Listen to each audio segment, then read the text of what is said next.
જે Gandhigram police station ખાતે LCB zone 2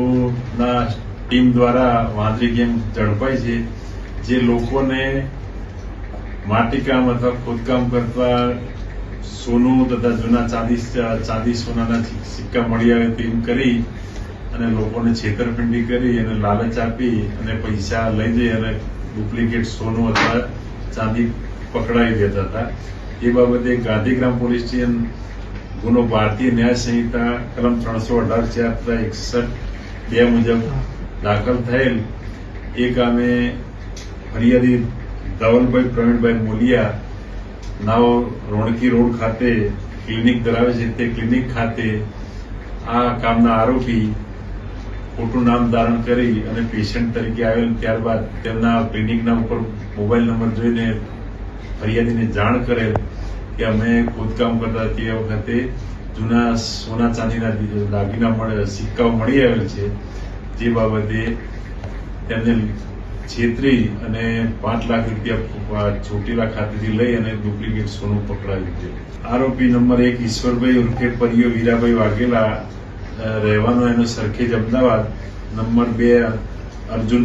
પન્નાભાઈ Solanki Maliyasan, Mohanbhai ઉર્ફે મનિયો ભગવાનભાઈ પરમાર માલિયાસણ, હીરાભાઈ રામાભાઈ રાઠોડ માલિયાસણ। આ હાલમાં 4 આરોપી પકડાયા છે તથા 3 મહિલા આરોપી પકડવાના બાકી છે અને આરોપીઓએ અગાઉ ચોટીલા ખાતે પેડક રોડ, પારેડી ચોક અને તેમજ ભક્તિનગર સ્ટેશન બાજુમાં આવા ગુના આચરેલ છે, જેમાં અગાઉ પણ આ લોકો ગુનામાં પકડાયેલ છે। બી ડિવિઝન પોલીસ સ્ટેશન તેમજ સરખેજ પોલીસ સ્ટેશનમાં પણ આ બાબતે અગાઉ પકડાયેલ છે। એમની મોડસ ઓપરેન્ડી કોઈ પણ વ્યક્તિની પાસે જઈ અને લાલચ આપે કે અમને ખોદકામ કરતા દરમિયાન અમને જૂના સોના ચાંદીના દાગીના સિક્કા મળી આવેલ છે, જે બાબતે ઓછી કિંમતમાં આપવા તૈયાર થઈ અને પબ્લિકને કે ટૂંકમાં જે પણ વ્યક્તિને છેતરી એને પૈસા પડાય નામ એનો વાંદરી ગેંગ આપ્યું છે। અલગ અલગ ગેંગ ચીખલીકર ગેંગ, એમને 19 તારીખે અરજી કરેલી અને ચોટીલા ગયેલા, ત્યાર પછી પોતે છેતરાય એવો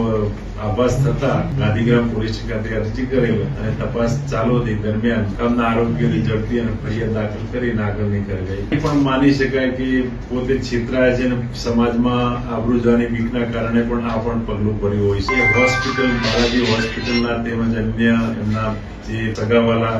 સંબંધીના નિવેદન નોંધવામાં આવે છે।